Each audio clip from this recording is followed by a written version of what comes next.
ಶ್ರೀ ರಾಘವೇಂದ್ರ ಸ್ವಾಮಿಗಳ ವರ್ಧಂತಿ ಮಹೋತ್ಸವ 431ನೇ ವರ್ಧಂತಿ ಇದು.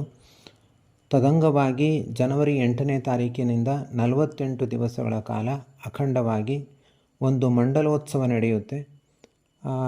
ಪ್ರತಿಯೊಬ್ಬರೂ ಕೂಡ ಇಲ್ಲಿ ಡಿಸ್ಕ್ರಿಪ್ಷನ್ ಬಾಕ್ಸ್ನಲ್ಲಿ ಇರುವಂತಹ ಗೂಗಲ್ ಫಾರಮ್ ಫಿಲ್ ಮಾಡಿ ಮತ್ತು ನಮಗೆ ವಾಟ್ಸಾಪಲ್ಲಿ ಮೆಸೇಜ್ ಮಾಡಿ, ನಾವು ನಿಮಗೆ ಪೂರ್ಣ ಮಾಹಿತಿಯನ್ನು ಕೂಡ ನೀಡ್ತೀವಿ. ನಿಮ್ಮ ಗೋತ್ರ ನಕ್ಷತ್ರ ಹೆಸರಿನಲ್ಲಿ ನಿತ್ಯವೂ ಕೂಡ ಸೇವೆ ಸಲ್ಲುತ್ತೆ. ನಿತ್ಯವೂ ನಿಮಗೆ ಸದ್ವಿದ್ಯೆಯನ್ನು ನಾವು ಕಳಿಸಿಕೊಡ್ತೀವಿ. ಧ್ಯಾನ ಮೊದಲಾದವುಗಳನ್ನು ಕೂಡ ಕಳಿಸ್ತೀವಿ. ಗುರುರಾಯರ ವಿಶೇಷ ಅನುಗ್ರಹ ನಿಮಗೆ ಉಂಟಾಗುತ್ತೆ. ಒಳ್ಳೆಯ ಜ್ಞಾನ ಬರುತ್ತೆ. ನಿಮ್ಮ ಇಷ್ಟಾರ್ಥಗಳು ಕೂಡ ಈಡೇರುತ್ತೆ. ರಾಯರ ಅನುಗ್ರಹ ಖಂಡಿತ ಉಂಟಾಗುತ್ತೆ.